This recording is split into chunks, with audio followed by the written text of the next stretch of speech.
I had a dream the other night I didn't understand. A figure walking through the mist with a flintlock in his hand. His clothes were torn and dirty as he stood there by my bed. He took off his three-cornered hat, and speaking low, he said, "We fought a revolution to secure our liberty. We wrote the Constitution as a shield from tyranny. In this, the land of the free and the home of the brave. The freedom we secured for you, we hoped you'd always keep. But tyrants labored endlessly while your parents were asleep. Your freedom gone, your courage lost. You're no more than a slave. In this, the land of the free and the home of the brave. You buy permits to travel, permits to own a gun, permits to start a business or to build a place for one. On land that you believe you own, you pay a yearly rent, although you have no voice in choosing how the money's spent.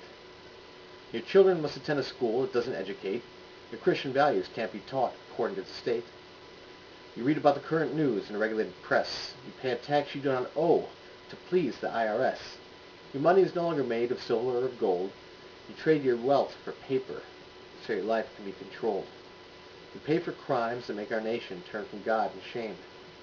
You've taken Satan's number, traded in your name. Given government control to those who do you harm, so they can padlock churches and steal the family farm. Keep our country deep in debt, put men of God in jail, harass your fellow countrymen while corrupted courts prevail. Your public servants don't uphold the solemn oath they've sworn. Your daughters visit doctors so their children won't be born. Your leaders ship artillery and guns to foreign shores. Send your sons to slaughter, fighting other people's wars. Can you regain the freedom for which we fought and died?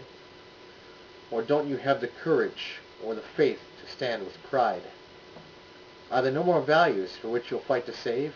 Or do you wish your children to live in fear and be a slave? People of the Republic, arise and take a stand. Defend the Constitution, the supreme law of the land. Preserve our great Republic, our God-given right, and pray to God to keep the torch of freedom burning bright.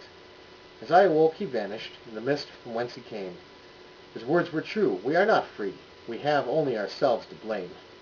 For even now as tyrants trample each God-given right, we only watch and tremble, too afraid to stand and fight. If he stood by your bed in a dream while you're asleep, and wonders what remain of our rights he fought to keep, what would be your answer if he called out from the grave?